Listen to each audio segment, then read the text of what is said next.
Welcome to today's deep dive. I'm so glad you're joining us. We're taking a close look at a really short, but honestly an incredibly potent article today. It's titled "Secrets to Success." Yeah, it's a fascinating piece. It really is. And our mission today is to just cut through all the noise. Yeah. To distill success down to its absolute core. Because there is a lot of noise out there right now. Oh, an incredible amount. I mean, if you type "how to be successful" into a search engine today, the internet will immediately tell you that you need like a 4.0 a.m. ice bath, a neuro-optimized gratitude journal, Right. and 47 highly specific micro habits all completed before breakfast. We sort of turn success into this frantic extreme sport of accumulating life hacks. We really have. And what this source does is step back and ask, what if the people who actually leave a dent in the universe aren't doing any of that? Exactly. What if the architecture of a highly successful life, the kind that human beings have used to, build empires and master crafts for thousands of years, only requires two things? Two things. It's a completely different paradigm, and frankly, a really necessary one. Because when we drown in those hyper-specific lists of optimizations, we lose the forest for the trees.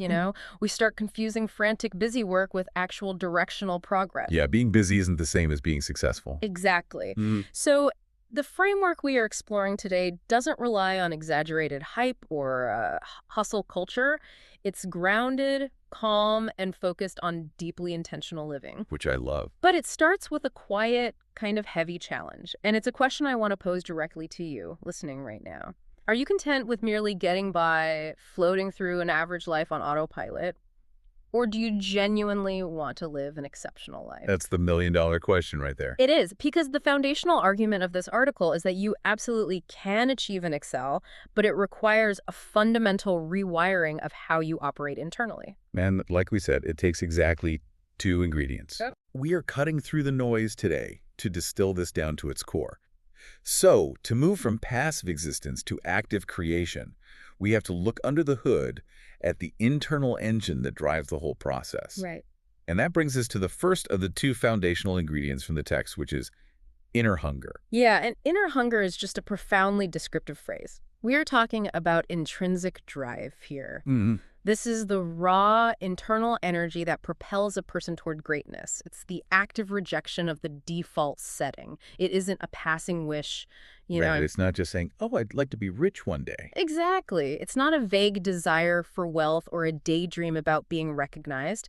It's a deep-seated, persistent requirement you place on yourself to do something meaningful. Yeah. It's an appetite that just isn't satisfied by clocking in and clocking out. Okay, let's unpack this. Yeah. Because this is where a huge portion of the population gets stuck and, frankly, a bit cynical. When we talk about hunger or drive, there's this massive underlying assumption in our culture that it's just a biological lottery. Yeah, that you either have it or you don't. Exactly. Yeah. Think about it like a car engine's baseline horsepower. Some people just seem like they roll off the factory line as a V8 engine. Right. They're naturally intensely driven, always moving, always obsessed with some new project. Meanwhile, others might feel like they're working with a tired four-cylinder engine. Just trying to get up the hill. Right. They struggle to find that initial spark, that intrinsic motivation. So are they just out of luck? Is this hunger something you have to be magically born with? Or can a four-cylinder genuinely manufacture the power of a V8? What's fascinating here is the complete rejection of that genetic lottery myth. The source explicitly says you are not stuck with whatever baseline level of drive you happen to wake up with. That is such a relief to hear. It really is this quality, this intense inner hunger. It can be developed, strengthened, and scaled. It's a state of being that you actively cultivate. So you can build the V8 engine yourself. Yes, the framework insists on it. Which is a massive relief, but it immediately creates a practical problem. Oh, of course. If you're sitting there feeling unmotivated, uninspired, deeply entrenched in your autopilot routines, how do you actually flip the switch? How do you generate it out of thin air? Exactly. How do you create profound inner hunger? And the mechanism provided here is just fascinating. It suggests you cultivate this intrinsic drive by deliberately setting uncompromisingly high standards for yourself. Yeah, setting high standards is the central forcing function of this entire philosophy. But we do need to tread carefully here. Why is that? Because set high standards is one of those phrases that looks great etched into a glass plaque in a corporate lobby. Oh, totally. The motivational poster in the break room. Exactly. But it often means absolutely nothing in reality. What we're really talking about here is drawing a hard, non-negotiable line in the sand regarding your own conduct, your output, and the constraints you place on your behavior. Okay, let me throw an analogy at you to see if we're hitting the core mechanism here. Go for it. Think about putting your thumb over the end of a running garden hose. The water flowing out is your baseline energy. Left alone, without any constraints, it just trickles out into the grass. Right, that's the autopilot state. Exactly. It's easy, it flows the path of least resistance, and it doesn't do much. But when you set a massive, uncompromising standard, you are essentially putting your thumb tightly over the opening of that hose. You actively restrict the easy flow. Yes, and by doing that, you create immense pressure. The water suddenly sprays out with incredible force and direction. You didn't add more water, you know? No, you just added a high standard of constraint. Right. Does that capture how the standard creates the drive? That captures the physics of it perfectly. Constraint creates pressure, and psychological pressure creates drive. Wow. When you eliminate the easy, lazy options from your life by setting a high standard, your brain is suddenly forced to work harder. You introduce cognitive friction. I love that term, cognitive friction. Let's look at how this actually plays out in the real world. Because the concept sounds great in theory, but we need to see it in practice to avoid it being just an empty platitude. Definitely. The source gives two specific examples, starting with a deeply personal arena, which is parenting. Imagine you want to be a truly exceptional parent. Right. The average autopilot approach to parenting, like when a child is throwing a tantrum or misbehaving, is often just immediate punishment. It's reactive. You yell, you put them in timeout, you confiscate a toy. Exactly. It is the path of absolute least resistance to stop the annoying behavior in the short term. It's just letting the water trickle out of the hose. But apply the framework here. What if you set a strict, uncompromising standard for yourself? Right, a constraint. You make a permanent commitment that you are going to guide and teach your children without ever resorting to yelling or using harmful reactive methods of discipline. You take the easiest tool, harsh, immediate punishment, completely off the table. Think about the cognitive dissonance that creates in a moment of stress. Oh, man. You're suddenly trapped by your own rules. Your kid is screaming. Your instinct is to yell to make it stop, but your standard forbids it. Exactly. By setting that exceptionally high standard, you have made the job of parenting significantly harder in that specific moment. You can't just react and walk away. You have to engage. You have to engage. Your brain is suddenly faced with a complex puzzle. You have to figure out the root cause of why the child is acting out. Which takes a lot of mental energy. It does. You have to regulate your own spiking cortisol and emotions first. And then you have to creatively find a way to communicate and guide them. So that friction, that intense frustration of having to find a new, better way, is literally your brain being forced to build new neural pathways. Absolutely. By abandoning the easy route, you force growth. The sheer effort required to meet that ethical high standard naturally generates a deep intrinsic motivation to become a master communicator, to become a more patient human being, a student of psychology. The standard itself creates the hunger to learn. Precisely. The difficulty isn't a side effect. The difficulty is the point. The constraint forces the evolution. Let's pivot and look at how this applies professionally, like in building a business. Because the exact same physics apply here. They really do. If you want to start a company, the autopilot approach is just to try and sell whatever you can to whoever will hand you their credit card. You find a cheap product, you run some ads, you try to make a quick buck. And that approach rarely scales. Plus, it almost never creates deep fulfillment. Right. But if you apply a high standard, the entire model changes. You set a standard of delivering genuine, undeniable value to your customers. And to meet that standard, you can't just sell random widgets. You have to get crystal clear about the exact painful problem you are solving in people's lives. You have to deeply understand what true asset your business is actually offering the world. It's the difference between saying, I sell cups of coffee, and saying, I provide a reliable, inspiring third space for remote workers to find community and deep focus. That's a great example. The first is a simple transaction. The second is a high standard of value. And just like the parenting example, holding yourself to the standard of truly benefiting people's lives is incredibly hard work. It requires rigorous market research, deep customer empathy, constant refinement of your service, which brings us to the hidden architecture of motivation. Oh, let's hear it. We have this cultural myth that we need to feel motivated before we do something difficult. We sit around waiting for inspiration to strike so we can start the hard work. Guilty as charged, honestly. We all do it. But the mechanics here argue the exact opposite. You set an uncompromisingly high standard first. That standard eliminates the lazy options. Right. And because you are now legally bound by your own rules to operate at a higher level of complexity and ethics, the intrinsic motivation, that inner hunger, is generated as a byproduct of wrestling with the work itself. You become intensely hungry because the puzzle your rules created demands it. You literally build the engine by demanding more horsepower from yourself. That is so powerful. Okay, so we have the first ingredient established. High standards create the constraint creates the pressure, and that pressure is your inner hunger. Exactly. You have the raw horsepower and a general direction. But as anyone who has ever started a new diet or launched a side hustle with intense, fiery enthusiasm knows, desire alone does not get you across the finish line. Oh, definitely not. Raw horsepower without a steering wheel and a navigation system just leads to a very fast, very spectacular crash. It really does. You need a mechanism for execution. Which brings us to the second foundational ingredient. The execution engine. Right. This is what transforms raw drive into tangible success. The concept here is deliberate practice. And it is vital to understand that deliberate practice is not defined merely as working hard or putting in long hours. It's not just the grind. No, it's defined beautifully in the source as the mastery of a very specific meta skill. The skill of learning how to learn. The skill of learning how to learn. Yeah. That feels incredibly meta. It does, but when you zoom out, it's the only thing that makes sense. Because life is never a static test that you can study for once and then just pass. Right, it's a continuous, chaotic learning curve. Markets shift, children grow into different developmental stages, relationships evolve, we are constantly forced to adapt to ever-changing circumstances. Therefore, mastering the actual process of learning is the ultimate differentiator between a person living intentionally and a person just reacting to whatever life throws at them. It's the ultimate survival trait in a dynamic environment. And this isn't just a broad philosophical idea, right? There is a precise step-by-step formula provided for how deliberate practice is executed. Yes, there's a precise loop. It's a continuous, unbreakable cycle. First, you set a goal. Second, you take action toward that goal. Third, you receive feedback from reality.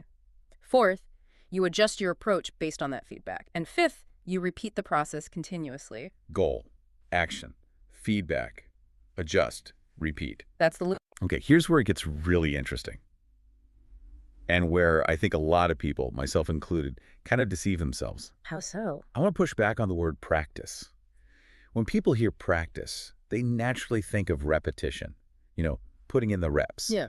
But doesn't almost everyone practice their daily routines? Think about my drive to work. I have driven the exact same 14-mile route to this studio hundreds, maybe thousands of times. Yeah. I have put in the hours. I have practiced driving that route. You definitely have. But doing that every day hasn't magically turned me into a professional Formula One race car driver. I haven't achieved mastery. I'm just a guy in a sedan listening to a podcast on the way to work. Right.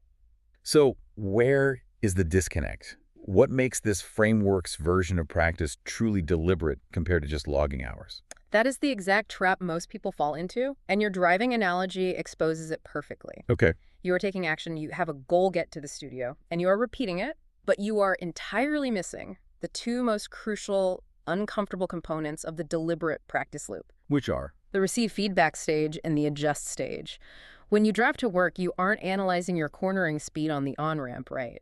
Definitely not. You aren't timing your braking against a stopwatch, reviewing the telemetry data, and then actively adjusting your seating position and steering angle for the drive home. No, I'm usually just thinking about what I'm going to have for lunch. Exactly. You are just blindly repeating an action on autopilot because your only standard is don't crash. Which, to be fair, is a standard I usually meet. Well, we're glad you meet it, but I think you see the point. It's repetition without reflection. It's repetition without reflection. Wow. And repetition without reflection is the absolute definition of a plateau. True, deliberate practice, this second secret to profound success, requires overcoming two massive psychological barriers. Okay, what are they? First, it requires the humility to be critiqued by reality. That's the feedback stage. You have to actively hunt for the places where you are failing, where you are inefficient, or where you are suboptimal. That does not sound fun. It's not.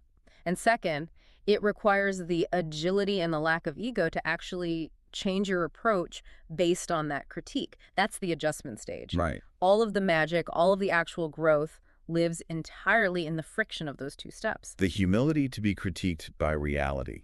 That is a heavy concept because it goes against our deepest biological wiring, doesn't it? Oh, completely. We are wired for ego protection. Well, We want to believe we are competent. so to make this abstract loop incredibly concrete, let's walk through how the source applies it to a very common goal, like learning a new language. It breaks down perfectly into the framework. Walk us through it. Step 1, the goal. You decide you want to learn conversational Spanish. Step 2, the system, the action.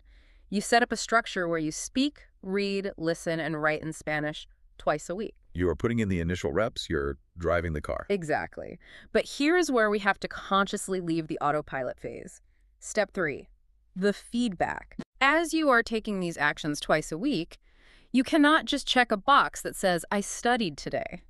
You have to pay painful, active attention to what is actually happening. You might realize during the process that while your vocabulary flashcards are going great, your reading comprehension is seriously lagging behind. Yes.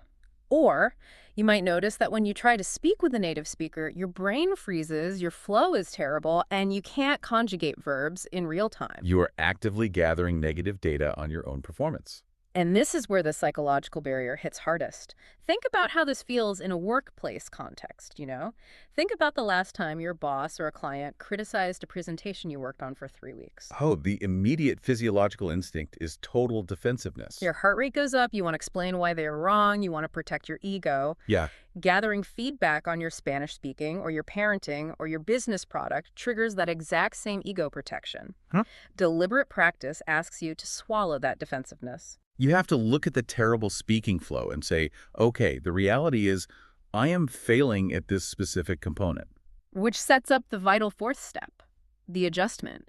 You don't just defensively keep doing the exact same 2 days a week routine if real-time speaking is your weak point. You use that bruising feedback to actively tweak your system. Yes, you might realize the flashcards are a waste of time right now. You drop them and you dedicate one whole session just to stumbling through painful, awkward conversations with a tutor. You deliberately change the inputs to fix the broken outputs. And over time, this ruthless process of constant refinement steadily moves you closer to actual mastery. If we connect this to the bigger picture, it really removes the mystery from success, doesn't it? It systematizes growth. It stops being about whether you were hit by a sudden burst of inspiration or whether you were born a V8 engine. Right. It turns success into a highly predictable outcome of continuous, humble adjustment.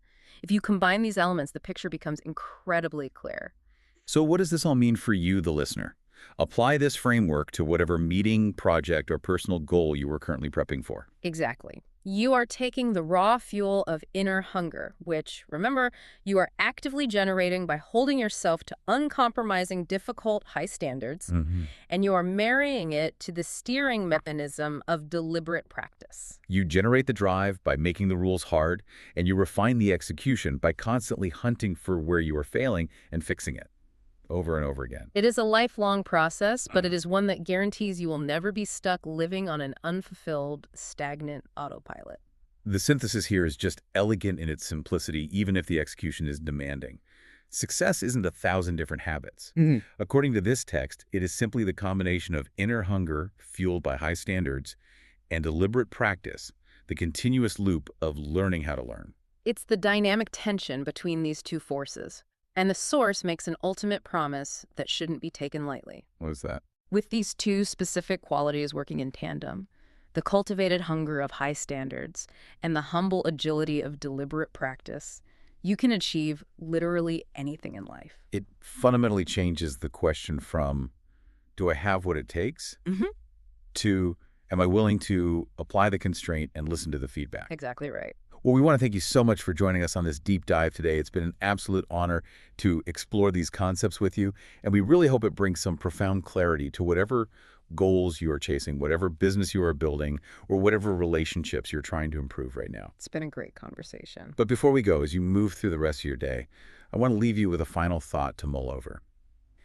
We've talked extensively about how receiving feedback and adjusting is the absolute essence of deliberate practice. But think about your own life right now.